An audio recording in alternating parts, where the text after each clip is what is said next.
Marina Anga, bonjour. Bonjour. Vous avez publié aux éditions L'Harmattan le safari du papillon au Nigeria, périple entre indigence et abondance. Alors déjà, forcément, en lisant le titre, on se pose la question, voilà, d'où vous est venue l'idée de ce titre? Alors, l'idée du titre m'est venue, en fait, ça a été inspiré de mon premier livre qui s'appelle Quand la chenille devient papillon ou la dictature roumaine vue par une adolescente libre. Alors, initialement, je voulais écrire juste Quand la chenille devient papillon parce que pour moi, le sentiment de légèreté d'avoir quitté la dictature était tellement immense. Et en fait, un ami m'a conseillé de mettre un sous-titre parce que les gens n'allaient pas comprendre de quoi le livre allait parler. Et donc, les éditions L'Harmattan m'ont laissé la liberté de garder mon titre Le safari du papillon au Nigeria parce que je voulais continuer avec l'histoire du papillon pour la même raison. Ça représente une légèreté qui est difficilement palpable autrement que par les ailes du papillon, je trouve.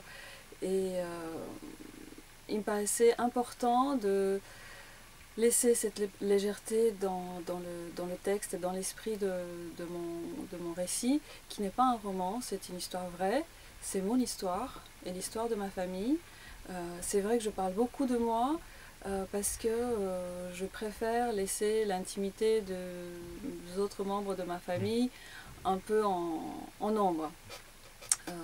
Ce qui est important, c'est pas tellement mon histoire, mais l'histoire d'une génération, celle à laquelle j'appartiens. Et je voulais laisser un témoignage, en fait, à la postérité, peut-être. C'est ambitieux, mais en fait, quand je suis arrivée en France, j'avais 14 ans et énormément de gens m'avaient dit que j'avais une vie extraordinaire.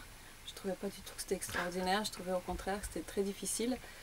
Mais j'ai survécu, j'ai surmonté beaucoup de difficultés et j'arrive quand même à garder le sourire. Et en fait, je pense que ma force, c'est ça, c'est de voir le côté positif des choses. Et donc, dans le titre, le safari du papillon au Nigeria, parce qu'il faut bien que je situe un peu l'histoire. Donc, ça se passe au Nigeria.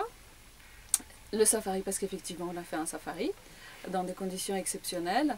Et périple entre indigence et abondance, parce qu'en fait tout n'est pas rose en Afrique, ni blanc ni noir d'ailleurs.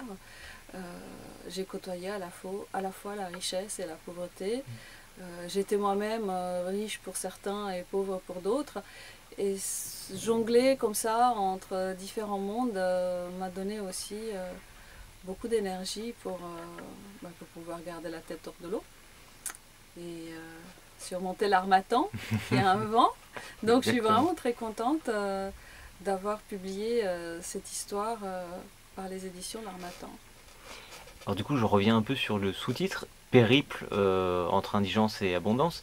Périple est au pluriel. Alors du coup, j'imagine qu'il y a, c'est votre histoire, mais il y a plusieurs histoires dans votre histoire. Peut-être c'est plusieurs situations à différents moments, c'est ça? Voilà, tout à fait. Ce sont plusieurs situations parce que intégrer une école française dans une société anglaise finalement dans un pays africain, c'est pas tout à fait simple.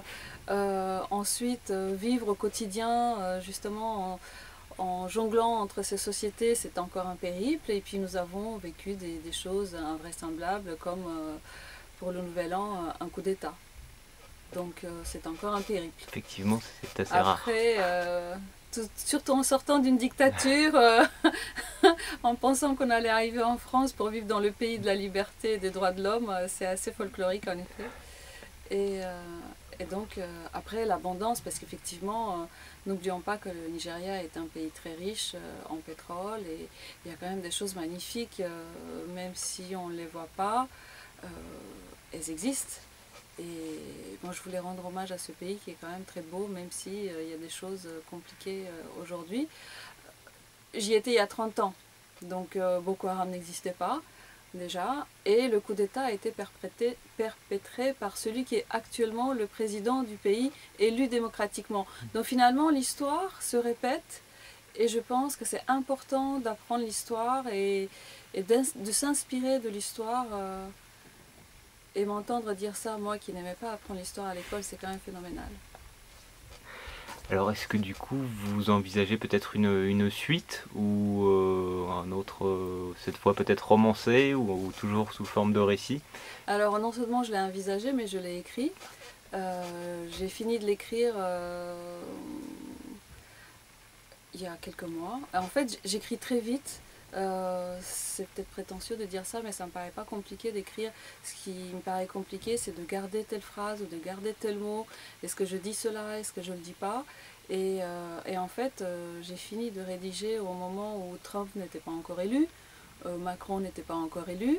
Et en fait, il y a d'autres changements dans notre société qui me paraissent importants de noter. Je ne vais pas vous en parler maintenant, mais donc je voudrais changer un peu la fin et je prends le temps. Voilà, je prends le temps de savourer déjà la sortie de ce deuxième livre qui en fait pas me consacre parce que c'est un peu trop tôt, mais oui, j'ai l'impression que j'ai trouvé une vocation dans l'écriture et en tous les cas une tranquillité. Est-ce que vous allez conserver le papillon dans le titre du coup? Oui, tout à fait, tout à fait.